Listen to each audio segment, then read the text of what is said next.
You're someone who's thinking about working in the animation industry right now. Is the animation industry as a goal worth it? Hi, I'm Jackie. I was an animation producer. Let's talk about entering the animation industry in 2025. I would say yes if you love it, but with a lot of caveats, and there's a lot of realities that need to be taken into consideration. The purpose of this video is not to discourage, but I think it's so important that industry hopefuls go into this path fully aware of what they're getting themselves into. Let's start with the job market. I really want to emphasize that right now it is so hard to get a job. Not only are you competing with people who are currently into the industry or have had years of experience, a lot of them are out of jobs right now. Case in point.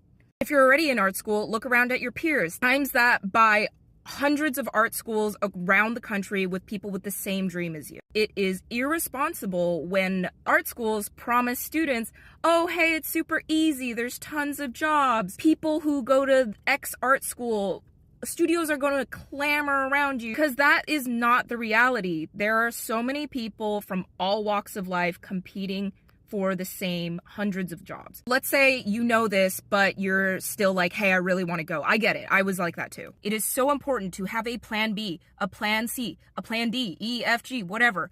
You have to have a backup plan. You could probably execute those backup plans at the same time. While you're looking for an animation job, you could also look for a marketing job, a job in games, a job in copywriting, a job in ads, a job in the graphic design space. You should absolutely not just go completely tunnel vision, only focus on animation jobs. It could be that in one of these art-related jobs that you start working in, you start building a network, maybe somebody can connect you to an animation job in the future. In the meantime, it is so important to set timelines for yourself of finding those jobs, and if you don't, you have backup plans, you have skill sets, you have a diverse resume, and you can slot into any other industry. You do not want to be left holding the bag and be pigeonholed into only the animation industry. So if you're able to be a jack of many trades, this will definitely help you long term. Also, something that's really important is understanding that a lot of animation jobs are contractual. It's a gig. So while you might have the job, it's likely based on a season or based on a feature, and there's no guarantee that you're going to roll on to the next season or next project. It is a pretty exhausting lifestyle that relies a lot on your network to make sure that you have another job lined up. So it's super important that you are financially literate and that you always